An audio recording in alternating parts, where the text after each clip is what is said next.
ഒരു കുട്ടിയുടെ ബുദ്ധിപരമായ വളർച്ചയ്ക്ക് നിങ്ങൾ എന്തു ചെയ്യുന്നു? ഒരു കുട്ടിയുടെ ബുദ്ധിപരമായ വളർച്ചയ്ക്ക് എന്തൊക്കെ കാര്യം നമുക്ക് ചെയ്യാനുണ്ട്? ഉദാഹരണത്തിന്, നിങ്ങൾ ഗെയിമാണ് കൊടുക്കുന്നതെങ്കിൽ, ഗെയിം കുട്ടികൾ കളിക്കുമല്ലോ, ഏത് ഗെയിമാണ് നമ്മുടെ കുട്ടികൾ മൊബൈലിൽ കളിക്കുന്നതെന്ന് നിങ്ങൾ നോക്കിയിട്ടുണ്ടോ? ഉണ്ടെങ്കിൽ നിങ്ങൾക്കത് മനസ്സിലാകും. ഒരാൾ ഇറങ്ങി വരുന്നു, എന്നിട്ടൊരു ബൈക്ക് അയാളെ കൊന്നിട്ടെടുക്കണം, ഫസ്റ്റ് തന്നെ കൊലയാണ്. എന്നിട്ട് ആ ബൈക്കും കൊണ്ട് പോയിട്ട് അടുത്ത സ്ഥലത്ത് പോയിട്ട് വേറൊരാളെ കൊന്നിട്ട് കാർ എടുക്കുന്നു. എന്നിട്ട് പിന്നെ വേറൊരുത്തോൾ പോയിട്ട് ഹെലികോപ്റ്റർ എടുക്കണം, എന്നിട്ട് ആകാശത്തേക്ക് പറക്കണം, കൊല്ലുക, ആളെ തകർക്കുക, പറക്കുക. ഇതൊരു കുട്ടി ഇങ്ങനെ കളിച്ചായാൽ അഡിക്ഷൻ എന്ന് പറയുന്നൊരു സാധനമുണ്ട്. അഡിക്ഷൻ എന്ന് പറഞ്ഞാൽ കള്ളുകുടിയിൽ മാത്രമല്ല, പുകവലിയിൽ മാത്രമല്ല, നമ്മുടെ മെൻറ്റാലിറ്റി ഏതിലാണ് കൂടുതലായിട്ട് ഇൻവോൾവ് ചെയ്യുന്നത്, ആ സാധനം നമുക്ക് അഡിക്റ്റായിട്ട് വരും. ഫോർ എക്സാമ്പിൾ, വളരെ തോന്നിവാസങ്ങൾ നടക്കുന്ന ഒരു രാജ്യത്ത് നമ്മൾ പോയി കുറച്ചു കാലം ജീവിച്ചാൽ അവിടെ നടക്കുന്ന തോന്നിവാസങ്ങളൊന്നും തോന്നിവാസമല്ലെന്ന് നമുക്ക് തോന്നിപ്പോകും. ഇത് മനുഷ്യൻ്റെ അഡിക്ഷൻ്റെ ഒരു ഭാഗമാണ്, അല്ലെങ്കിൽ അവൻ മനസ്സിലാക്കുന്നതിൻ്റെ ഒരു ധാരണയാണ്. ഇതേപോലെ കുട്ടികൾ കളിച്ച് ഡിസ്ട്രക്ഷൻ, തകർക്കുക. അവസാനം പിന്നെ ഉമ്മനെ തകർക്കാനും അവനക്ക് ഭയമില്ല, ഉമ്മനെ കഠാര കൊണ്ട് കുത്താൻ അവന് പ്രശ്നമല്ല. ഞാൻ വയത് പറയും പോലെ പറഞ്ഞു പോവല്ല. ഒരു കുട്ടിയുടെ പ്രകൃതം മാറുന്നു, ഒരു കുട്ടിയുടെ പ്രകൃതം മാറുന്നു. ഇപ്പം മിനിയാന്ന് നമ്മൾ കണ്ടില്ലേ, കുറച്ച് കുട്ടികൾ ഇരുന്നിട്ട് ലഹരി ഉപയോഗിക്കുന്നത് കണ്ടപ്പോൾ ആ നാട്ടിലൊരു മാന്യനായൊരു വ്യക്തി ചെന്നിട്ട് അവരോടൊന്ന് സംസാരിച്ചപ്പോഴേക്കും കുട്ടികളെല്ലാവരും കൂടിയിട്ട് ആ മനുഷ്യനിട്ട് അടിക്കുന്നത്. അതിലയാളുടെ മകൻ പോലും ഉണ്ടെന്നൊക്കെയാണ് ചില വാർത്തകൾ വരുന്നത്. ഇങ്ങനെ മാതാപിതാക്കളെ വെറും യന്ത്രങ്ങളായി കാണുന്ന മക്കളെ വളർത്തിയെടുത്തത് ആരാണ്? നമ്മൾ മനസ്സിലാക്കേണ്ടത് എന്തെന്ന് ചോദിച്ചിട്ടെങ്കിൽ കൃത്യമായി അതിമനോഹരമായി നമ്മുടെ കുട്ടികളെ വളർത്തുക എന്നുള്ളതാണ്. ഏതോ ഒന്നിൽ അയാളുടെ മകനുണ്ട് എന്നൊക്കെ പറഞ്ഞു, ഇല്ലാതിരിക്കട്ടെ എന്ന് പറയാം, ചിലതിലൊക്കെ ഇല്ലെന്നാണ് കേട്ടത്. മകനുണ്ടെങ്കിൽ അത് വല്ലാത്തൊരു അപരാധമാണ്, അല്ലെങ്കിലും അത് അപരാധം തന്നെയാണ്. കുട്ടികളോടൊന്ന് ചോദിക്കാൻ പാടില്ല. സ്കൂളിൽ വന്നിട്ട് കുട്ടികളോട് ചോദിച്ചാൽ ഹെഡ് മാസ്റ്റർമാർക്കെതിരെ, ഞാനത് വിവാദ പ്രസ്താവന ഇറക്കുന്നില്ല, കാരണം എന്ത് പറഞ്ഞാലും പേടിയാണ്.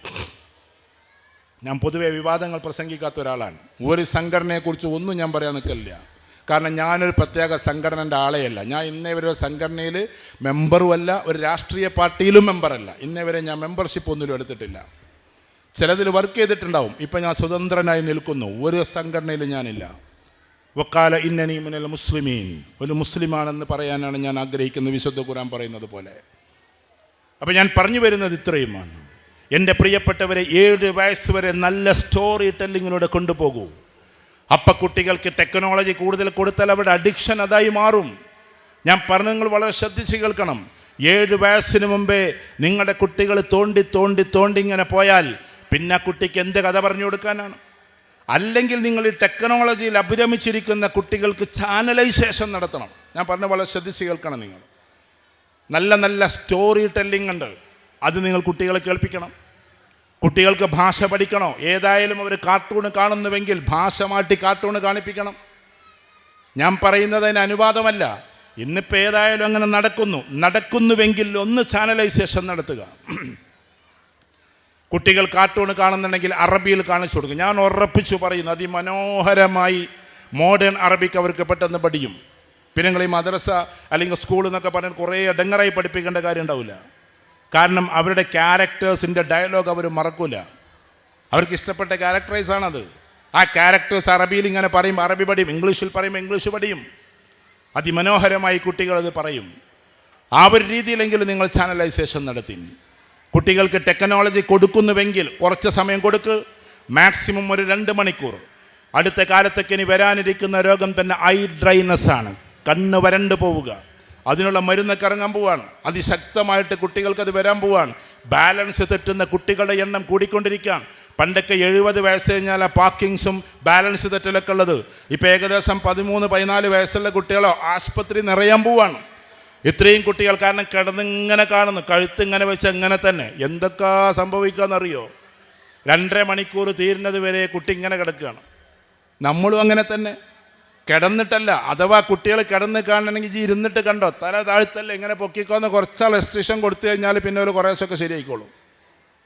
കുട്ടി ഇങ്ങനെ തന്നെ താഴോട്ട് ഇരുന്നിട്ടുണ്ടെങ്കിൽ ഇവിടെ പ്രശ്നം. എല്ലാവർക്കും ഇവിടെ പ്രശ്നം വന്നുകൊണ്ടിരിക്കല്ലേ. അപ്പോൾ ഈ കുട്ടികളെ നമ്മൾ എന്തൊക്കെ ശ്രദ്ധിക്കണം? ഫിസിക്കലി ശ്രദ്ധിക്കണം, ഇൻ്റലക്ച്വലി ശ്രദ്ധിക്കണം, ബുദ്ധിപരമായി അവർ വളരുന്നത് നമ്മൾ ശ്രദ്ധിക്കണം, അവർക്ക് വേണ്ട കാര്യങ്ങൾ ചെയ്തു കൊടുക്കണം. അതിൽപ്പെട്ട ചില നിർദ്ദേശങ്ങൾ ഞാൻ നിങ്ങളോട് പറയാണ്. ഭാഷ പഠിക്കണോ? നിങ്ങൾ എന്താ ചെയ്യേണ്ടത്? കുറച്ച് വിദ്യാഭ്യാസമുള്ള സ്ത്രീകളോട് ഞാൻ പറയാണ്, വിദേശികളായിട്ടുള്ള നല്ല ട്യൂട്ടേഴ്സ് ഉണ്ട്, പെട്ടെന്ന് ഭാഷ പഠിപ്പിക്കുന്നു. ആകെ 200-300 ഉറുപ്പ്യ കൊടുത്താൽ അവർ ഡെയിലി 10-15 മിനിറ്റ് നമ്മളെ കുട്ടികളെ കൊണ്ട് സംസാരിപ്പിക്കും. അത് UAE അതിൻ്റെ ചാപ്റ്റർ ഉണ്ട്, വിദേശ രാജ്യങ്ങളിലുണ്ട്. അവർ പഠിച്ച പിന്നെ മീഡിയയിലൂടെ വിഴുങ്ങൊന്നുമില്ലല്ലോ. നല്ല ടീച്ചേഴ്സ്, നല്ല വൃത്തിയുള്ള, നല്ല ഉഷാറായിട്ട്, നല്ല കൾച്ചറുള്ള ടീച്ചേഴ്സ്. അവരുടെ ഓൺലൈനിലേക്ക് കയറ്, എന്നിട്ട് കുട്ടികളെ ലാംഗ്വേജ് പഠിപ്പിക്കുക. അപ്പോൾ ടെക്നോളജി ഇന്ന രീതിയിലൊക്കെ ഉപയോഗിക്കണം എന്ന് ആ കുട്ടികൾക്ക് പറഞ്ഞ് മനസ്സിലാക്കി കൊടുക്കും. അപ്പോൾ ഭാഷ പഠിക്കട്ടെ. റീകൺസ്ട്രക്ഷൻ. ഇപ്പം ഞാൻ ഇന്നലെ എൻ്റെ മോനോട് ചോദിച്ചു, നീ ഇപ്പോൾ കളിക്കുന്ന ഗെയിം ഏതാണ് എന്നും ഇടയ്ക്കങ്ങനെ ചോദിക്കണമല്ലോ. അപ്പോൾ അവൻ ഇപ്പം കളിക്കുന്നത് എന്താണെന്ന് ചോദിച്ചിട്ടുണ്ടെങ്കിൽ മലേഷ്യ സിംഗപ്പൂരാക്കുകയാണ്. സിംഗപ്പൂർ സിറ്റി മലേഷ്യ മാറ്റിയിട്ട് മലേഷ്യ സിംഗപ്പൂരാക്കുക. അപ്പം ഉണ്ടാകുന്ന ഇടങ്ങേറുകൾ, ബുദ്ധിമുട്ടുകൾ. മലേഷ്യയിൽ സിംഗപ്പൂർ എങ്ങനെ വരും, എങ്ങനെ വരില്ല, ഇതാണ് ഗെയിം. അങ്ങനെ കളിപ്പിച്ചു. അത് കൺസ്ട്രക്റ്റീവ് ഗെയിമാണ്. അപ്പോൾ ഈ ലോകത്തിൽ 10,000-കണക്കിന് കൺസ്ട്രക്റ്റീവ് ഗെയിം ഉണ്ട്. കൺസ്ട്രക്റ്റീവ് ഗെയിം നിർമ്മാണാത്മക ഗെയിം. വീട് മനോഹരമാക്കി ഉണ്ടാക്കിക്കോ, വലിയ പാലസ് ഉണ്ടാക്കിച്ചോ, അല്ലെങ്കിൽ ബുർജ് ഖലീഫ അവരെ കൊണ്ടുണ്ടാക്കിപ്പിക്കും ടെക്നോളജിയിൽ. അപ്പോൾ അവർക്ക് മനസ്സിലാവും അതിൻ്റെ ആംഗിൾ എങ്ങനെ വന്നത്, എവിടേക്കാണ് വ്യാപ്തി വന്നത്, എവിടേക്കാണ് അതിൻ്റെ ഇത് വന്നതെന്ന് ടെക്നോളജി പറഞ്ഞു കൊടുക്കും, AI അവർക്ക് പറഞ്ഞു കൊടുക്കും. അങ്ങനെ കുട്ടികൾ കളിക്കുകയാണെങ്കിൽ കളിക്കട്ടെ.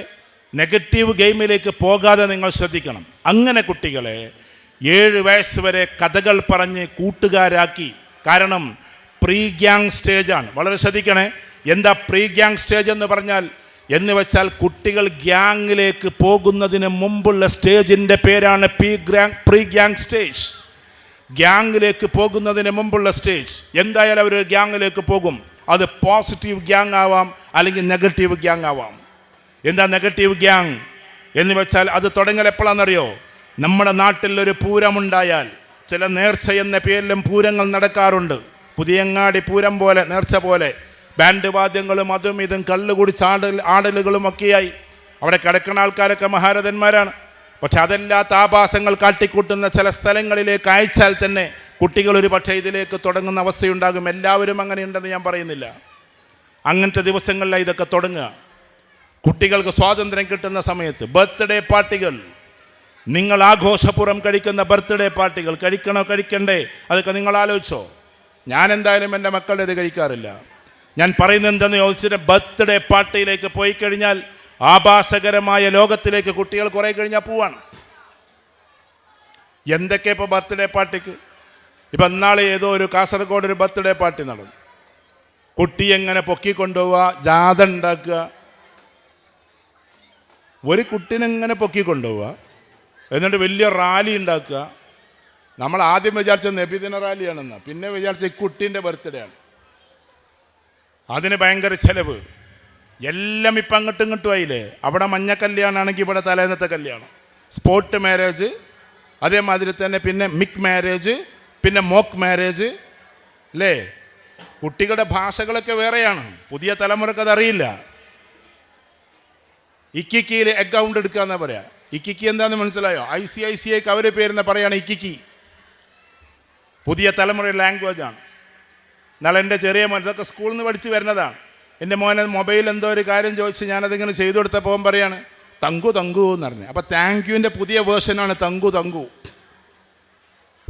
കുട്ടികൾക്ക് താങ്ക് യു എന്ന് പറയുന്നതിന് പകരം തങ്കുവായി മാറി. അതപ്പോൾ നമ്മൾ തിരുത്തണം. അത് സ്കൂളിൽ നിന്നൊക്കെ പഠിച്ചു വരുന്ന പാഠങ്ങളാണ്. ഞാൻ പറഞ്ഞതൊന്നും പറയണ്ടെന്നല്ല, രസമാണ് തങ്കു തങ്കു എന്നൊക്കെ പറഞ്ഞാൽ. പക്ഷെ അത് പോയി പോയി പിന്നെ തന്നെ തങ്കു എന്ന അവസ്ഥകളുണ്ടാവും. അതാണ് പ്രശ്നം.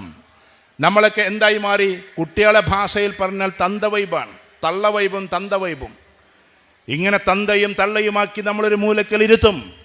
അതിന് പകരം അവർക്കൊരു അറ്റാച്ച്മെൻറ്റ് കൊടുക്കണം. എൻ്റെ പ്രിയപ്പെട്ട കുട്ടികൾ, മനോഹരമായ അറ്റാച്ച്മെൻറ്റ്. ആ അറ്റാച്ച്മെൻറ്റ് ഏതുവരെ എത്തും? ഇന്ത്യ കണ്ട ഏറ്റവും ടോപ്പ് എക്സാമിനേഷനിലൊരു എക്സാമിനേഷൻ പാസ്സായപ്പോൾ ആ പാസ്സായ കുട്ടി ഓടി നടന്ന് നമുക്ക് ഓർമ്മയുണ്ടല്ലോ. അന്ന് ഞാൻ അറിയാതെ ഏതോ പ്രസംഗത്തിൽ സിവിൽ സർവീസ് എന്ന് പറഞ്ഞു പോയി. അത് CA ആണ്. CA കോഴ്സ് പാസ്സായിട്ട് ആ കുട്ടി ഓടി എന്ന് വെച്ചാൽ തൻ്റെ അച്ഛനെ തേടിയിട്ട്. നമ്മൾ വിചാരിച്ചു CAയുടെ ആ റിസൾട്ട് വന്നപ്പോൾ ഈ പാവം പെൺകുട്ടി ഓടുന്നത് എങ്ങോട്ടായിരിക്കാം, അച്ഛനെ തേടി വീട്ടിലേക്കോ എന്ന് നമ്മൾ വീഡിയോ കണ്ടുകൊണ്ടിരിക്കുമ്പോൾ അവർ ക്ലവർലി എടുത്ത വീഡിയോ ഒന്നുമല്ല. കുട്ടി കരഞ്ഞുകൊണ്ട് ഓടുകയാണ് അച്ഛാന്നും പറഞ്ഞിട്ട്. അച്ഛാന്നും പറഞ്ഞ് ഓടുന്നത് എങ്ങോട്ടാണെന്നറിയോ? റോഡ് സൈഡിൽ ചായ സൈക്കിളിൽ വിൽക്കുന്ന പാവം ഒരു അച്ഛൻ്റെ അരികിലേക്ക് ആ മോള് ചെന്നെത്തുന്നത്. എന്നിട്ട് അച്ഛനെ നടു റോഡിൽ വെച്ചിട്ട് കെട്ടിപ്പിടിച്ചിട്ട് പൊട്ടിക്കരയുന്ന പ്രിയപ്പെട്ട മകളെ നമ്മൾ കണ്ടുവല്ലോ. അതൊരു ബന്ധമാണ്. ചായക്കച്ചവടം നടത്തി മകളെ ഇന്ത്യയിലെ ഏറ്റവും വലിയ കോമ്പറ്റേറ്റീവ് എക്സാമിനേഷന് തയ്യാറാക്കിയിട്ട് ആ പാവം അച്ഛൻ്റെ അരികിലേക്ക് ഓടിയെടുക്കുന്ന മകളുടെ വികാരമുണ്ടല്ലോ, ആ വികാരം നമ്മുടെ കുട്ടികൾക്ക് നമ്മൾ കൊടുക്കേണ്ടതാണ്. നമ്മുടെ കുട്ടികളെ ആ ഒരു രീതിയിലും ഭാവത്തിലും നമ്മൾ വളർത്തേണ്ടതാണ്. ഇന്ന് എത്ര വലിയ ഭാവത്തിലേക്ക് നമ്മൾ കൊണ്ടുപോയാലും, എത്ര മനോഹരമായ രീതിയിലേക്ക് നമ്മളെ കുട്ടികളെ കൊണ്ടുപോയാലും, വിജയമുള്ള സമയത്ത് ഒരു പക്ഷേ ഞാൻ അതിശയോക്തി പറയാമെന്ന് വിചാരിക്കരുത്. ഇന്നാളൊരു കൗൺസിലിങ്ങിൽ എന്നോട് പറഞ്ഞിട്ടില്ല, ഇപ്പം ഞാൻ കൗൺസിലിംഗ് നടത്താറില്ല, ആരും എന്നെ വിളിക്കരുത്. അസിസ്റ്റൻ്റുമാരുണ്ട്, അവർ വേണമെങ്കിൽ വിളിച്ചോളൂ, അവരുടെ നമ്പർ ഞാൻ തരാം. ഞാനത് പറയല്ലോ. കൗൺസിലിങ്ങിൻ്റെ സമയത്ത് ഒരു സ്ത്രീ പറഞ്ഞ വാക്ക് ഞാൻ വല്ലാണ്ട് വേദനയോടെ ഓർക്കുകയാണ്. സാറേ, ഞാൻ എത്രയോ ദിവസം കിനാവ് കണ്ടതാണ് എൻ്റെ മകളുടെ സ്വപ്നം, എൻ്റെ മകളുടെ നിക്കാഹ്, എൻ്റെ മകളുടെ വിവാഹം. കൂട്ടുകാരികൾ വന്ന് എല്ലാവരും കളർഫുള്ളാക്കി, എല്ലാവരും ഒരേ ഡ്രസ്സൊക്കെ ഇട്ട് ഞാനൊരു ഭാഗത്ത് നിൽക്കുന്നുണ്ട്. അവർ കൂട്ടുകാരികളോടൊപ്പം ഇങ്ങനെ ഇറങ്ങിപ്പോയി എന്നല്ലാതെ പെറ്റ തള്ളയായ എന്നോട് കല്യാണ ദിവസത്തിൽ ഭർത്താവിൻ്റെ വീട്ടിലേക്ക് പോകുമ്പോൾ ഉമ്മ ഞാൻ പോവുകയാണ് എന്നൊരു വാക്ക് പോലും മറന്നു പോയി പറയാൻ എന്ന് പറഞ്ഞിട്ട് പൊട്ടിക്കരയാണ്. ഒരു മാതാവിൻ്റെ ദുഃഖത്തിന് എവിടെയാണ് കൊണ്ടെന്നെത്തിക്കുക? നമ്മൾ ആലോചിക്കുന്നുണ്ടോ? നേരെ മറിച്ച് ഏറ്റവും നല്ല സുന്ദരമായി വളർന്നിട്ടുള്ള ഒരു കുട്ടിയാണെങ്കിൽ എല്ലാ കൂട്ടുകാരികളും അവരെ ഒരുക്കി ഇറക്കുമ്പോൾ ഉമ്മ എവിടെ എന്ന് ചോദിച്ചിട്ട് കരിയുള്ള അടുക്കള വരെ ഓടിയെത്തും ഈ പാവം പെൺകുട്ടി. കാരണം കുട്ടിയെ അങ്ങനെ വളർത്തിക്കഴിഞ്ഞാൽ ഉമ്മക്കൊരു ചുംബനം കൊടുക്കാതെ തൻ്റെ നിക്കാഹിൻ്റെ ദിവസം ഇറങ്ങിപ്പോകാൻ ഒരു കുട്ടിക്ക് കഴിയില്ല. കാരണം ഉമ്മയുടെ സ്വപ്നമാണ് ഞാനെന്ന് ആ കുട്ടിക്കറിയാം. കുട്ടികളെ ഈ ഒരു സംസ്കാരത്തിലൂടെ വളർത്തണ്ടേ? ചില പ്രധാനപ്പെട്ട കാര്യം പോലും മറന്നു പോവാണ്. എത്രത്തോളം എത്തി നമ്മുടെ കുട്ടികൾ? ഞാനതിനെ നെഗറ്റീവ് മാത്രം പറയല്ല.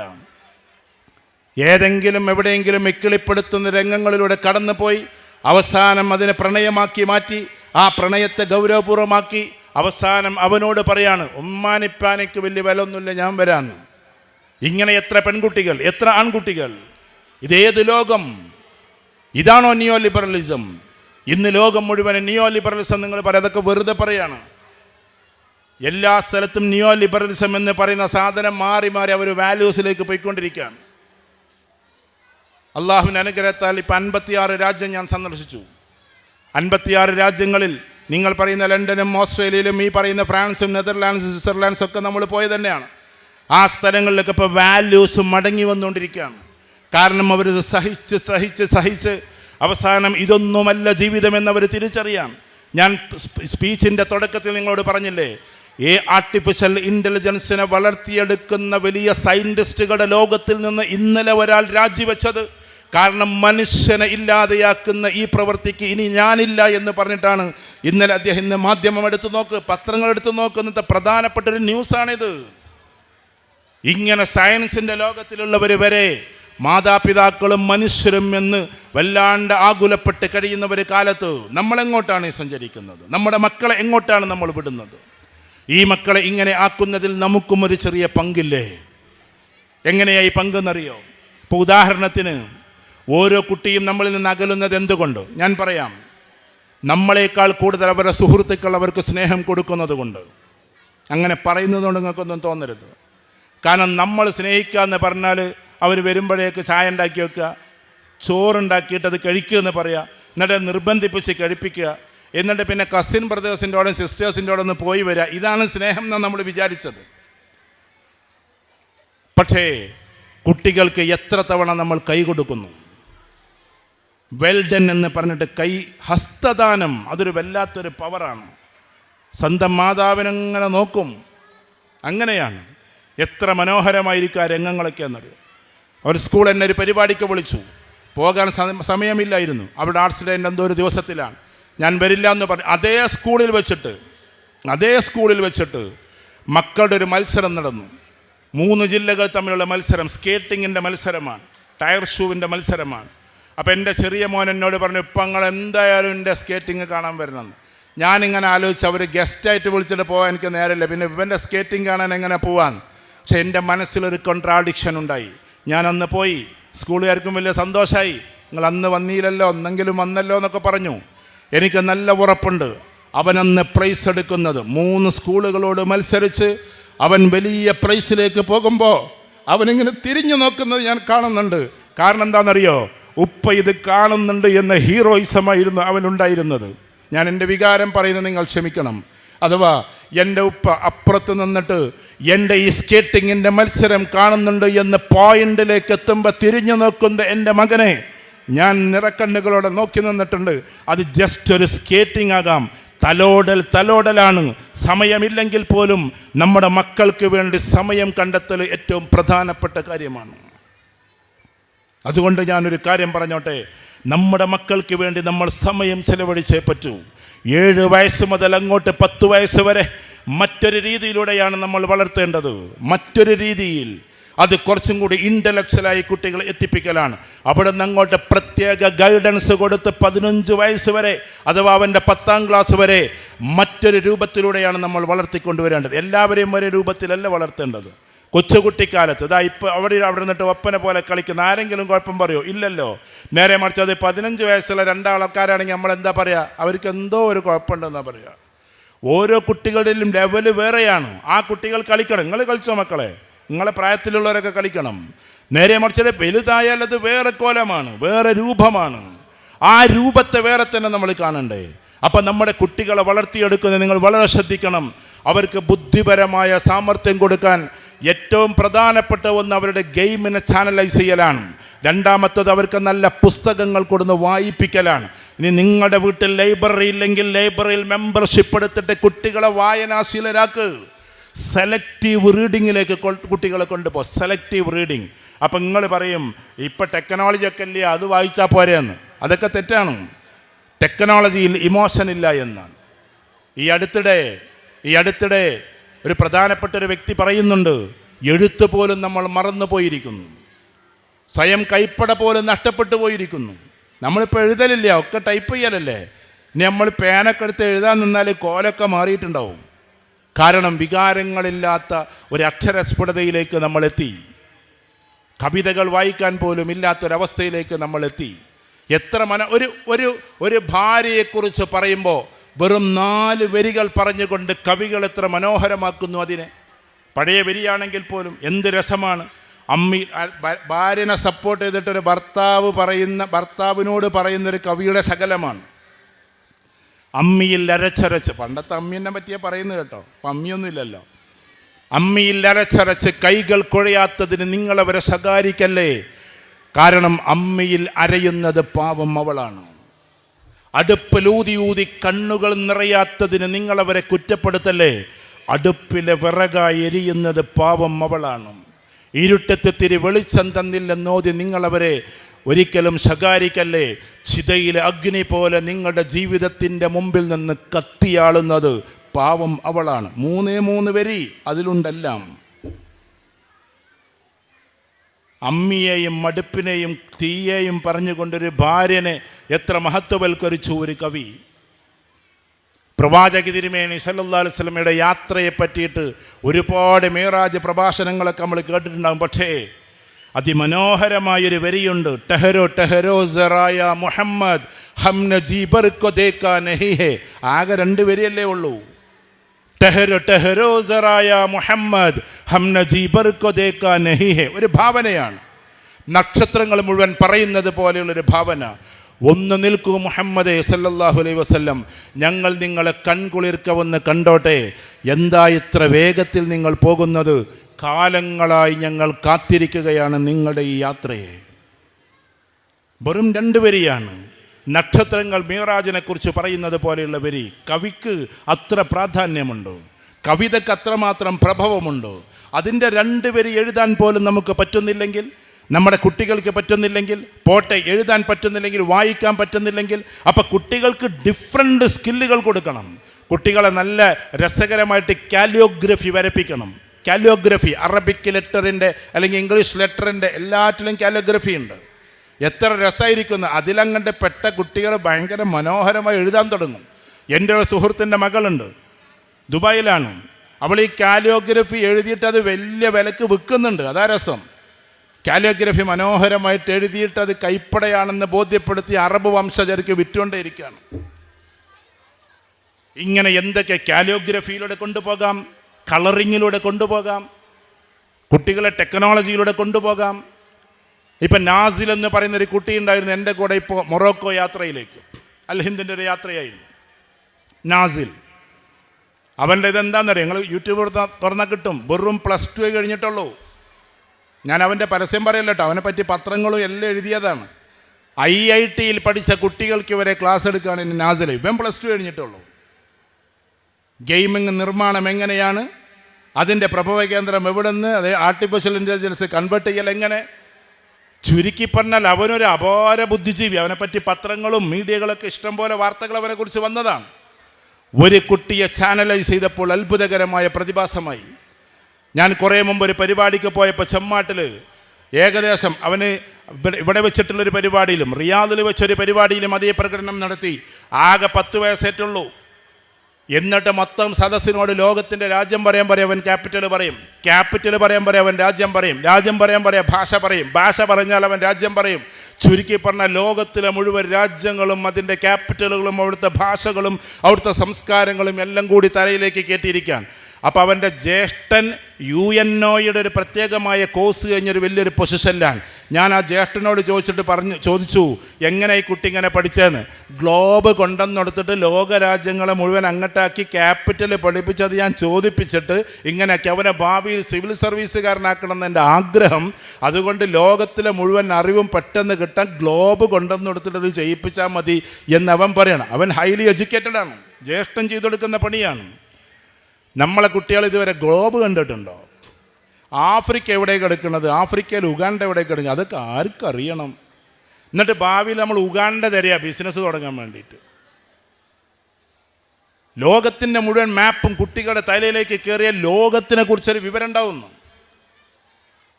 ഇന്ത്യയുടെ പ്രസിഡന്റ് ഇതൊക്കെ എന്തിനു നമ്മൾ അറിഞ്ഞിരിക്കണം എന്നാണ്. അറിഞ്ഞാൽ അത്ഭുതകരമായ മാറ്റങ്ങളുണ്ടാകും. നമ്മുടെ കുട്ടികൾക്ക് അതിമനോഹരമായ ഒരു പ്രതിപാദനത്വത്തിലേക്ക് നമ്മുടെ കുട്ടികളെ നമ്മൾ കൊണ്ടുപോകണം.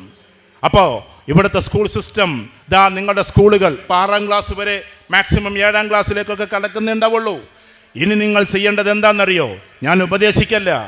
ഈ സ്കിൽ സിസ്റ്റത്തിലൂടെ കൊണ്ടുപോകണമെങ്കിൽ നിങ്ങൾ എക്സാമിൻ്റെ അപ്പുറത്തേക്ക് കുട്ടികളെ സഞ്ചരിപ്പിക്കണം. 3 സിസ്റ്റങ്ങൾ എംബഡ് ചെയ്യണം ഇവിടെ.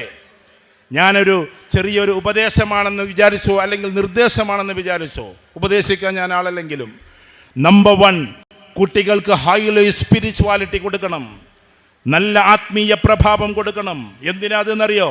ഭൗതികപരമായ ചിന്ത വല്ലാണ്ട് കൂടിക്കഴിഞ്ഞാൽ ഉമ്മമാര് പോലും ചെസ്സിലെ പോള് പോലെ മാറ്റിവെക്കപ്പെടും. പോളിനെ വെട്ടാൻ കൊടുത്തിട്ടുണ്ടല്ലോ ഒരു കളി. ഇതേപോലെ മാതാപിതാക്കൾക്ക് വിലയില്ലാത്ത ഒരു കാലം അത് വിദൂരമല്ലാതെ വരും. കാരണം ഇവർ പഠിക്കുന്ന കെമിസ്ട്രിയിൽ, ഇവർ പഠിക്കുന്ന ഫിലോസഫിയിൽ, ഇവർ പഠിക്കുന്ന ഫിസിക്സിലും, ഇവർ പഠിക്കുന്ന മാത്തമാറ്റിക്സിലും ദയവ് ചെയ്ത് നിങ്ങൾ വിശ്വസിക്കണം. എന്താണെന്നറിയോ? ഒരിക്കലും മാതാപിതാക്കളെ കുറിച്ച് പഠിക്കാനില്ല. മാതാപിതാക്കളെ കുറിച്ച് പഠിക്കാനില്ല. എവിടെ നിങ്ങൾ പറ? ചാപ്റ്റർ, ഫിസിക്സിൻ്റെ ചാപ്റ്റർ, ഹിസ്റ്ററിയുടെ ചാപ്റ്റർ, ഫിലോസഫിയുടെ ചാപ്റ്റർ, ജോഗ്രഫിയുടെ ചാപ്റ്റർ, പാഠം 1 അമ്മയെ സ്നേഹിക്കുക, ഉമ്മയെ സ്നേഹിക്കുക എന്ന് എവിടെയെങ്കിലും നിങ്ങൾ കേട്ടിട്ടുണ്ടോ? മാതാപിതാക്കളെ നിങ്ങൾ ചിറകുകൾ വിരിച്ചിട്ട്, ജനാഹദ്ദുൽ, കാരുണ്യത്തിൻ്റെ ചിറകുകൾ വിരിച്ചിട്ട് അതിനെക്കൊണ്ട് നിങ്ങൾ മൂടണമെന്ന് പറഞ്ഞ വിശുദ്ധ ഖുർആൻ്റെ വരികൾ. എന്താണ് കാരുണ്യമെന്നും എന്താണ് ചിറകെന്നും മാതാപിതാക്കളെ എങ്ങനെയാണ് നെഞ്ചിൽ ചേർക്കുക എന്നും മദ്രസ പാഠങ്ങളിലൂടെ നമ്മുടെ കുട്ടികളെ പഠിപ്പിക്കണം. സ്കൂള് മാത്രമല്ല നമ്മൾ പഠിപ്പിക്കേണ്ടത്, മൂല്യവത്തായ ലോകത്തിലൂടെ നമ്മളെ കുട്ടികളെ കൊണ്ടുപോകണം. അവൻ പിന്നീട് യശസ്സായ മൂല്യമുള്ള ഒരു കുട്ടിയായി മാറും. അതിനാണ് ഒന്ന് സ്പിരിച്വൽ സ്റ്റഡി ഇവിടെ അതിമനോഹരമായി നടപ്പിലാക്കുന്നത്. അതിനെ ഒന്നും കൂടി എന്താക്കണം തന്നെ, ആ തിയറി ബേസിനെ കുറച്ചും കൂടി ഒന്ന് കളർഫുള്ളി കുട്ടികൾക്ക് കൊടുക്കണം. എൻ്റെ ഒരു നിർദ്ദേശമാണ്. ഞാൻ കളർഫുള്ളി കൊടുക്കണം എന്ന് പറഞ്ഞത് കുട്ടികൾക്ക് പച്ചയായി പറഞ്ഞാൽ മതവിദ്യാഭ്യാസമാണ് എല്ലാറ്റിനേക്കാളും ടോപ്പ് എന്ന രീതിയിൽ അതിനെ അവതരിപ്പിക്കണം. ഹൈലി ഇൻ്റലക്ച്വലായ കുട്ടികളെ ഉണ്ടാക്കണമെങ്കിൽ, വളർത്തിയെടുക്കണമെങ്കിൽ നല്ല നല്ല ഡോക്ടേഴ്സിനെ കൊണ്ടുവന്നിട്ട് മതപരമായ കാര്യങ്ങൾ ഇവരെ പഠിപ്പിച്ചു കൊടുക്കുന്ന കൂട്ടത്തിൽ എന്താണ് സയൻസും ഈ പറയുന്ന ബയോളജിയുടെ, അനാട്ടമിയിലെ, ബോട്ടണിയിലെ ഈ കാര്യങ്ങൾ വിശുദ്ധ ഖുർആനിൽ എങ്ങനെ വരുന്നു എന്ന് ഡോക്ടേഴ്സ് വന്ന് നമ്മുടെ കുട്ടികൾക്ക് ക്ലാസ് എടുക്കണം. എൻ്റെ നിർദ്ദേശമാണ് ഞാൻ പറയുന്നത്, നിർദ്ദേശം മാത്രം. കാരണം അങ്ങനെ വിശ്വസിക്കുന്ന നല്ല നല്ല ഡോക്ടേഴ്സ് ഉണ്ട്. എന്താണ് ഈ പറയുന്ന അലക്കയെന്നും എന്താണ് മുളയെന്നും ഇതിനെ വ്യക്തമായി സയൻറ്റിഫിക്കായിട്ട് കുട്ടികൾക്ക് പറഞ്ഞു കൊടുക്കണം. ഞാൻ എൻ്റെ നിർദ്ദേശം പറഞ്ഞിട്ട് പോവാണ്, വേണമെങ്കിൽ നിങ്ങൾക്ക് നടപ്പിലാക്കാം. കാരണം ഇപ്പോൾ ഈ ലോകത്തിൽ, പ്രത്യേകിച്ച് കേരളത്തിൽ എത്തീസം കൊണ്ടുവരുന്ന കുറച്ച് ആൾക്കാരുണ്ട്. അവർക്ക് പേടി ആരെയെന്നറിയോ? എത്തീസം കൊണ്ടുവരുന്ന ആളുകൾക്ക് ആരെ പേടിയെന്നറിയോ? ഞാൻ പച്ചയായി പറഞ്ഞോട്ടെ ക്യാമറയിലൂടെ. അവർക്ക് മതം എന്ന് പറയുന്ന കാര്യം വിശദീകരിക്കുന്ന ആളുകളെയല്ല പേടി, സയൻസ് പറഞ്ഞിട്ട് അടിച്ചിരുത്തുന്ന ആളുകളെ, വിശ്വാസികൾ. അതുകൊണ്ടാണ് PhD കഴിഞ്ഞിട്ട് IIT എന്നൊക്കെ ഇറങ്ങിയ കുട്ടികളെ ഇവർ വല്ലാണ്ട് പേടിപ്പിക്കുന്നത്. കാരണം അവർ സയൻസ് പറഞ്ഞിട്ട് എല്ലാവരെയും പേടിപ്പിച്ച് നിർത്തുന്നത്. നമ്മളെ കുട്ടികൾ സയൻസിൻ്റെ പിന്നാലെ പോവാണ്. അപ്പോൾ അവരെക്കാൾ കൂടുതൽ സയൻസ് പഠിച്ച ആൾക്കാർ വിശദീകരിക്കുമ്പോൾ കൺഫ്യൂഷൻ തീരുമല്ലോ, അവർ വിശ്വാസികളാണെങ്കിൽ. ആ ഒരു രീതിയിൽ കുട്ടികളെ കുറച്ചും കൂടി ഇൻഡെപ്തിലേക്ക് കൊണ്ടാണ്. ഫോർ എക്സാമ്പിൾ എന്തുകൊണ്ടാണ് ഈസാ അലൈഹിസ്സലാത്തു വസ്സലാം ഇപ്പോഴും ആകാശലോകത്തിൽ വയസ്സ് കൂടാതെ നിൽക്കുന്നത് എന്നൊരു ചോദ്യം. ഉദാഹരണം പറയാ, നമ്മളെ വിശ്വാസമാണല്ലോ, നമ്മളെ വിശ്വാസം നമുക്ക് പറയണമല്ലോ. ആരെതിർത്താലും നമ്മുടെ വിശ്വാസ പ്രമാണങ്ങൾ നമ്മൾ പറയും. കാരണം അത് പറയാനും അത് കൊണ്ടു നടക്കാനും അത് പ്രചരിപ്പിക്കാനുമുള്ള അനുവാദം നമ്മുടെ ഭരണഘടന നമുക്ക് തരുന്നുണ്ട് എന്നതുകൊണ്ട്. അത് പറയുമ്പോൾ എന്താക്കണം? എന്താണ് ടൈം, എന്താണ് സ്പേസ്? അത് ഫിസിക്സ് പഠിച്ച ആളുകൾ വന്നിട്ട് പറയണം. ടൈമും സ്പേസും ഏതുവരെയുണ്ട്, ഏത് ഭാഗത്തേക്ക് ഇല്ലെന്നവർ പറയണം. എന്നിട്ട് ആ ടൈമും സ്പേസും ഇല്ലാത്തൊരു ലോകത്തിൽ എന്തുകൊണ്ടാണ് ആയുസ് കൂടാത്തത് എന്നവർ പറയണം. അല്ലെങ്കിൽ മതം പഠിപ്പിക്കുന്ന ആളുകൾ അത് പഠിച്ചിട്ട് പറയണം. ഇങ്ങനെ കുട്ടികൾക്ക് കോൺഫിഡൻസ് കൊടുത്തിട്ടില്ല എങ്കിൽ നിങ്ങൾ നോക്കിക്കോ, ഭാവിയിൽ മതപരമായ മൂല്യങ്ങളിൽ നിന്നും സ്പിരിച്വാലിറ്റിയിൽ നിന്നും അകലുന്ന കുട്ടികളുടെ എണ്ണം വളരെ കൂടുതലായിരിക്കും. കാരണം കുട്ടികൾ മദ്രസ കയറി പഠിക്കാത്തത് കൊണ്ട് 5ാം ക്ലാസ്സിൽ അഷ്ഹദത്തു സഫുൽ ഖാമിസ എന്ന സർട്ടിഫിക്കറ്റും കൊണ്ട് പെരയിലിരിക്കുന്നത് കൊണ്ട്, ഭൗതികപരമായ ലോകത്തിലൂടെ പിന്നെ കടന്നു പോയത് കൊണ്ട് ഇതിനെ വെച്ചിട്ട് തുലനം ചെയ്യാൻ അതിൻ്റെ അപ്പുറത്തേക്ക് ഒരുപാട് കിതാബുകളുണ്ട്. കെമിസ്ട്രിയുടെ പിതാവായിട്ട് അറിയപ്പെടുന്നത് ആധുനിക ലോകത്തിലെ ഏറ്റവും മഹാരഥനായ ഒരു സയൻറ്റിസ്റ്റിനെയാണ്. ഏകദേശം 100-200 കൊല്ലങ്ങൾക്ക് അല്ലെങ്കിൽ 250 കൊല്ലങ്ങൾക്ക് വന്നു പോയൊരു മനുഷ്യനെ കുറിച്ചിട്ടാണ് ദ ഫാദർ ഓഫ് കെമിസ്ട്രി എന്ന് പറയുന്നത്. പക്ഷെ ആരറിയുന്നു? അബൂ ഹാമിദ് അൽ ഗസാലി റഹ്മത്തുള്ളാഹിയുടെ ഒരു ഗ്രന്ഥത്തിൻ്റെ പേര്, 1000 വർഷത്തോളമായി എഴുതപ്പെട്ട ഒരു കൃതിയുടെ പേര് കീമിയ സആദ എന്നാണ്. മനുഷ്യ മനഃശാസ്ത്രത്തിൻ്റെ കെമിസ്ട്രി എന്നാണ് ആ കിതാബിൻ്റെ തന്നെ പേര്. അപ്പം കെമിസ്ട്രി എന്ന് പറയുന്ന പ്രയോഗം ആദ്യം പ്രയോഗിച്ചത് ആര്? നിങ്ങൾ പഠിക്കണം. ഞാൻ ഈ അടുത്തിടെ മൊറോക്കോയിൽ പോയപ്പോൾ അവിടുത്തെ യൂണിവേഴ്സിറ്റിയിൽ പോയിരുന്നു. The first university in this world. നിങ്ങൾ ChatGPT-യോട് ചോദിച്ചു നോക്ക്, ലോകത്തിലെ ആദ്യത്തെ യൂണിവേഴ്സിറ്റി എവിടെ? അൽ ഖറാവിയ്യീൻ യൂണിവേഴ്സിറ്റി, മൊറോക്കോ. രണ്ടാമത്തെ യൂണിവേഴ്സിറ്റി എവിടെ? സ്പെയിനിലെ കൊർദോവ യൂണിവേഴ്സിറ്റി. അത് കഴിഞ്ഞിട്ട് അതിനെ അഡോപ്റ്റ് ചെയ്തിട്ടാണ് ഈ പറയുന്ന ഓക്സ്ഫോർഡും കാംബ്രിഡ്ജും ഉണ്ടാക്കിയത് എന്ന് അതിൻ്റെ ഹിസ്റ്ററി നിങ്ങൾ ജസ്റ്റ് ChatGPT ചെയ്ത് നോക്ക്. ഞങ്ങളെപ്പോലെയുള്ള ആളുകൾ പ്രസംഗിക്കുന്നതൊക്കെ കേൾക്കുന്നത് നിർത്തിയിട്ട് നിങ്ങൾ അതിലേക്ക് റിസർച്ചിലൊക്കെ ഒന്ന് പോ. അൽ ഖറാവിയ്യീൻ യൂണിവേഴ്സിറ്റിയുടെ മുറ്റത്ത് ഞാൻ ചെന്ന് നിന്നിട്ടുണ്ട്.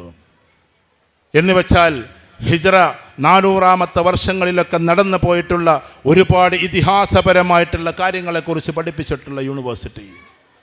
ആ യൂണിവേഴ്സിറ്റിയിൽ നടന്ന കാര്യങ്ങൾ നമ്മുടെ കുട്ടികൾ പഠിക്കണ്ടേ?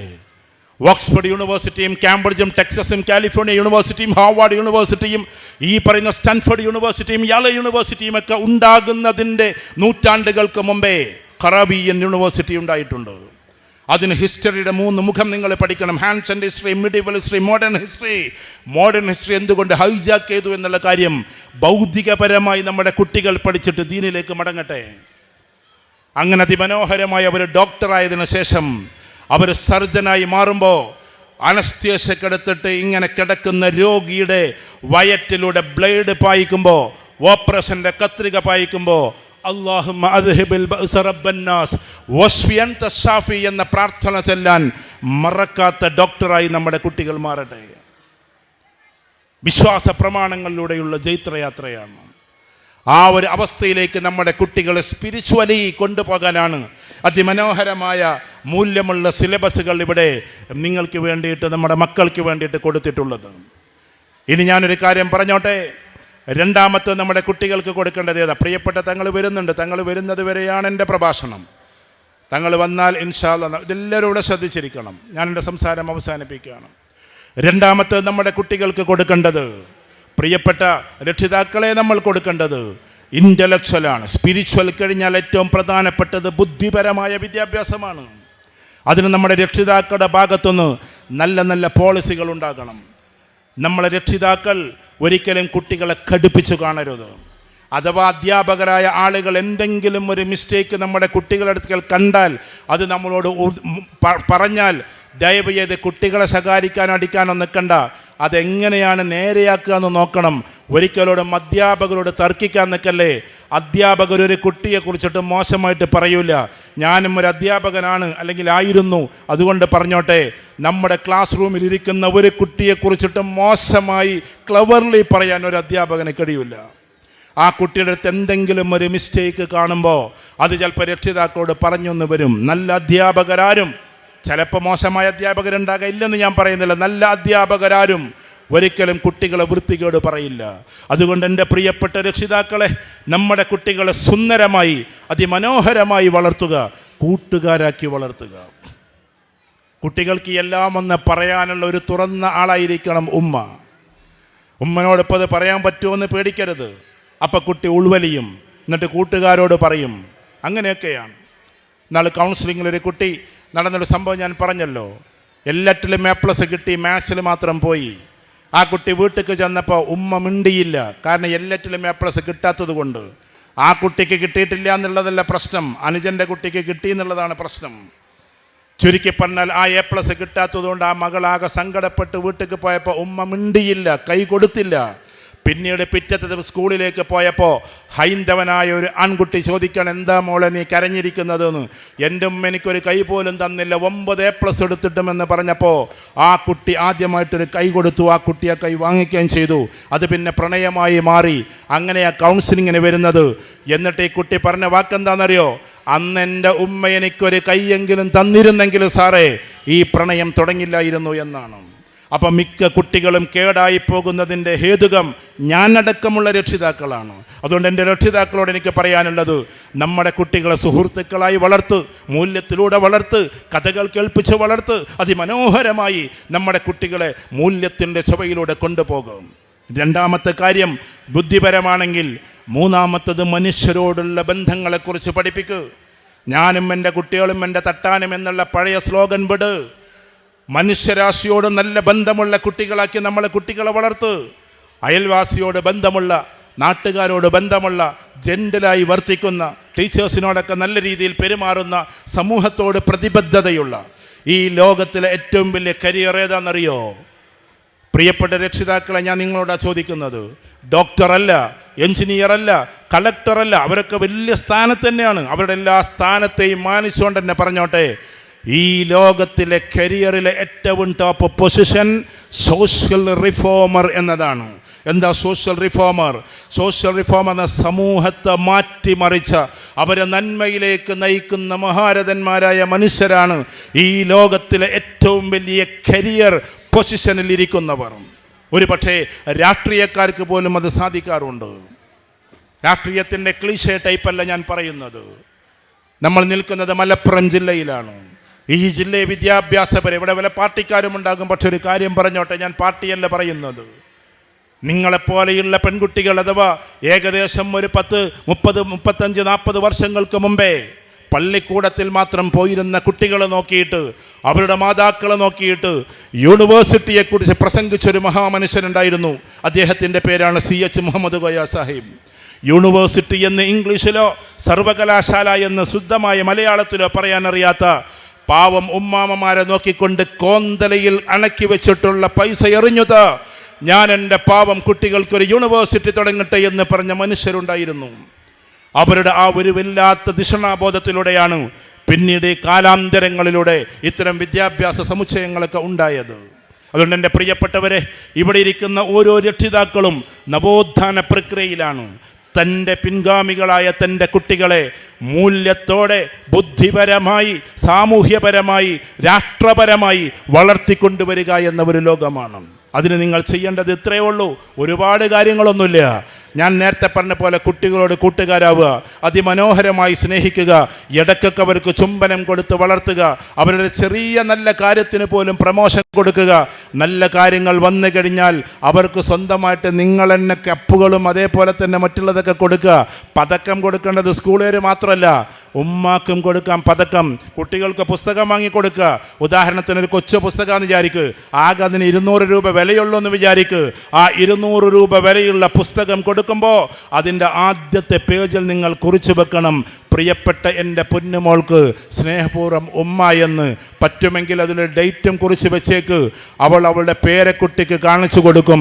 30 വർഷം 40 വർഷം കഴിയുമ്പോൾ എൻ്റെ ഉമ്മ എനിക്ക് അന്ന് വാങ്ങിത്തന്ന പുസ്തകമാണിത് എന്ന് നല്ല രസകരമായ ചട്ട നോക്കി ആ എഴുത്തിനെ ഒന്ന് ചുംബിക്കും ഈ മകള്. 30-40 വർഷം മുമ്പേ എൻ്റെ ഉമ്മ എനിക്ക് വാങ്ങിച്ചു തന്ന കൊച്ചു പുസ്തകമെന്ന്. ഇതൊക്കെ ഒരു ശീലമാക്ക് നിങ്ങൾ. നമ്മുടെ കുട്ടികൾക്ക് പുസ്തകം സമ്മാനിക്കേണ്ടത് ഉമ്മമാരാണ്, ഉപ്പമാരാണ്. നിങ്ങൾ വെറും ചെരുപ്പ് വാങ്ങിക്കൊടുത്ത്, ഷൂ വാങ്ങിക്കൊടുത്ത്, ഏത് ഷൂ ആ കുട്ടിക്ക് ഇടേണ്ടതെന്ന് കൺഫ്യൂഷനാക്കി കുറേ പൗഡർ വാങ്ങിച്ചു കൊടുത്ത്, ഇതൊന്നുമല്ല. പുസ്തകങ്ങൾ വാങ്ങിച്ചു കൊടുക്കുക. അവളത് വായിച്ചു എന്ന് ഉറപ്പ് വരുത്തുക. അങ്ങനെ അറിവിൻ്റെ ലോകത്തിലേക്ക് കയറ്റ്. അവർ ടെക്നോളജിയിലൂടെ അഭിരമിക്കുന്നുവെങ്കിൽ അതിനെ പോസിറ്റീവായിട്ട് ചാനലൈസ് ചെയ്യുക. അതിമനോഹരമായി അവരെ ട്രാക്ക് ചെയ്യുക. കൺസ്ട്രക്റ്റീവ് ഗെയിമിലേക്കും അതേമാതിരി തന്നെ ക്രിയേറ്റീവായിട്ടുള്ള ലോകത്തിലേക്കും അവരെ നല്ല രീതിയിൽ ചാനലൈസ് ചെയ്യുക. മൂന്നാമതായിട്ട് നിങ്ങൾ ചെയ്യേണ്ടത് എന്താണെന്നറിയോ? രാഷ്ട്രത്തോട് പ്രതിബദ്ധതയുള്ള കുട്ടികളാക്കിയിട്ട് വളർത്തുക. രാഷ്ട്രത്തോട് പ്രതിബദ്ധതയുള്ള, ഞാൻ പറഞ്ഞത് എല്ലാവരും രാഷ്ട്രീയക്കാരാവണം, പക്ഷേ രാഷ്ട്രീയ ബോധമുള്ള ആൾക്കാരാവണം. എല്ലാവർക്കും രാഷ്ട്രീയക്കാരാവാൻ കഴിയില്ല, പക്ഷേ രാഷ്ട്രീയ നേതാക്കന്മാരാകാൻ കഴിയില്ല. പക്ഷേ രാഷ്ട്രീയാവബോധമുള്ള കുട്ടികളായി മാറണം. എന്താണെന്നറിയോ? ഈ രാജ്യത്ത് നടക്കുന്നത് നമ്മൾ അറിയണം, ഈ ലോകത്ത് നടക്കുന്നത് നമ്മൾ അറിയണം. ഇപ്പോൾ അമേരിക്കയിൽ ട്രംപ് വന്നു. ട്രംപ് ആദ്യം തന്നെ പ്രഖ്യാപിച്ചത്, നിങ്ങൾ ആദ്യം സന്ദർശിക്കുന്ന രാജ്യം ഏതാണെന്ന് ചോദിച്ചാൽ ആ ട്രംപ് പറഞ്ഞ മറുപടി ഏതാണെന്നറിയോ? ഇന്ത്യ സന്ദർശിക്കുന്നതാണ്. എന്തേ ഈ 198 അല്ലെങ്കിൽ 186 രാജ്യങ്ങളിൽ നിന്ന് ഫ്ലാഗ് ഹോസ്റ്റിംഗ് നടന്നിട്ടുള്ള 200ഓളം രാജ്യങ്ങളിൽ നിന്ന് മറ്റൊരു രാജ്യവും പറയാതെ ആദ്യം ഇന്ത്യ സന്ദർശിക്കുന്നു പറഞ്ഞത് എന്തുകൊണ്ടാണെന്നറിയോ? ഇന്ത്യ ഒരു കൺസ്യൂമർ സ്റ്റേറ്റ് ആണ്, കച്ചവട തന്ത്രങ്ങളാണ്. അദ്ദേഹം ഒരു കച്ചവടക്കാരനുമാണ്. ഈ രാഷ്ട്രീയം നമ്മൾ തിരിച്ചറിയണം. അപ്പോൾ ഇനി നമ്മുടെ രാജ്യത്ത് വന്ന് നമ്മുടെ രാഷ്ട്രീയ നേതൃത്വത്തോട് എന്ത് സംസാരിക്കുമെന്ന്, അവർ ജനതയെ എങ്ങനെ കാണുമെന്ന്, എപ്പോഴും ഭിന്നിപ്പിച്ച് എങ്ങനെ ലോകത്തിൽ കൊണ്ടുപോകുമെന്ന്, ഇതൊക്കെ ഒരു രാഷ്ട്രീയ അവബോധമാണ്. നമ്മുടെ കുട്ടികൾക്ക് അവബോധം കൊടുത്തേ പറ്റൂ. ഇന്ന് 10ാം ക്ലാസ്സിൽ പഠിക്കുന്ന കുട്ടിനോട് നമ്മളെ വിദ്യാഭ്യാസ മന്ത്രിൻ്റെ പേരെന്താന്ന് വെച്ചാൽ അറിയില്ല. ഫസ്റ്റ് പ്രധാനമന്ത്രിൻ്റെ പേര് എന്താന്ന് വെച്ചാൽ അറിയില്ല. ഫസ്റ്റ് പ്രധാനമന്ത്രിയുടെ ഫോട്ടോ കാണിച്ചു കൊടുത്താൽ ഇത് ആരാന്നാ ചോദിക്കുക, എത്തിയല്ലോ. അപ്പം ഞാൻ പറഞ്ഞു വരുന്ന എൻ്റെ പ്രിയപ്പെട്ടവരെ, അതിമനോഹരമായ ഈ ഒരു സായുജ്യം, ഈ ഒരു സായന്തനം നമുക്ക് സബ്മിറ്റ് ചെയ്ത ഈ ഗ്രേസ് സ്കൂളിന് എല്ലാ കാര്യങ്ങളും, എല്ലാ ഉന്നതികളും ഉണ്ടാകട്ടെ. പ്രിയപ്പെട്ട സയ്യിദ് പാണക്കാട് പ്രിയപ്പെട്ട തങ്ങൾ നമ്മളെ നേരെ വരികയാണ്, സാദിഖ് അലി ശിഹാബ് തങ്ങൾ. അതുകൊണ്ട് സാദിഖ് അലി ശിഹാബ് തങ്ങൾ അതിമനോഹരമായി നമ്മളോട് സംവദിക്കും. അദ്ദേഹം വരുന്നത് വരെ സംസാരിക്കുക എന്ന ഉത്തരവാദിത്തമാണ് നമുക്കുണ്ടായിരുന്നത്. പ്രിയപ്പെട്ട തങ്ങൾക്ക് ഒരുപാട് തിരക്കുകളുണ്ട്. കൂടെ MLA-മാരായ ആളുകളുണ്ട്, എല്ലാവരുണ്ട്. അതേപോലെ തന്നെ ആബിദ് ഹുസൈൻ തങ്ങളുണ്ട്, മറ്റുള്ള ഉലമാക്കളുണ്ട്, ഉമറാക്കളുണ്ട്. എല്ലാവർക്കും തിരക്കാണ്. ഞാൻ അവസാനിപ്പിച്ചു കൊള്ളട്ടെ. ഈ നേതൃത്വത്തിൻ്റെ പിന്നിൽ നമ്മൾ എന്നും ഉണ്ടാവുക. രാഷ്ട്രീയം ഒരു പക്ഷേ നമുക്ക് പലതാകാം. യൂണിറ്റിയുടെ പേരിൽ, യുനാനിമിറ്റിയുടെ പേരിൽ, നമ്മുടെ മക്കളുടെ വളർച്ചയുടെ പേരിൽ എന്നും ഐക്യബോധത്തോടെ നമ്മൾ ഉണ്ടാവുക. നല്ല രക്ഷിതാവായി നമ്മുടെ മക്കളെ നെഞ്ചിൽ ചേർത്ത് ഇനിയും ഉയരങ്ങളിലേക്ക് പോകാൻ സാധ്യമാകട്ടെ. ഗ്രേസ് സ്കൂൾ എന്നും ഒരു ടോപ്പിലേക്ക് ഉയരട്ടെ. ഒരുപാട് കാഴ്ചപ്പാടുണ്ട്. രക്ഷിതാക്കളെ എന്നും നിങ്ങൾ ഇവരോടൊപ്പം ഉണ്ടാകണം. നിങ്ങളൊപ്പം ഉണ്ടായിക്കഴിഞ്ഞാൽ ഗ്രേസ് സ്കൂൾ അതിമനോഹരമായി ഉയരും. ഒരു പക്ഷേ മലപ്പുറം ജില്ലയിലെ സിഗ്നേച്ചറുള്ള നല്ല കയ്യൊപ്പുള്ള വലിയൊരു സ്കൂളായി ഇത് മാറാൻ അപാര സാധ്യതയുണ്ട്. നിങ്ങളുടെ എല്ലാ പിന്താങ്ങലും ഉണ്ടാകട്ടെ.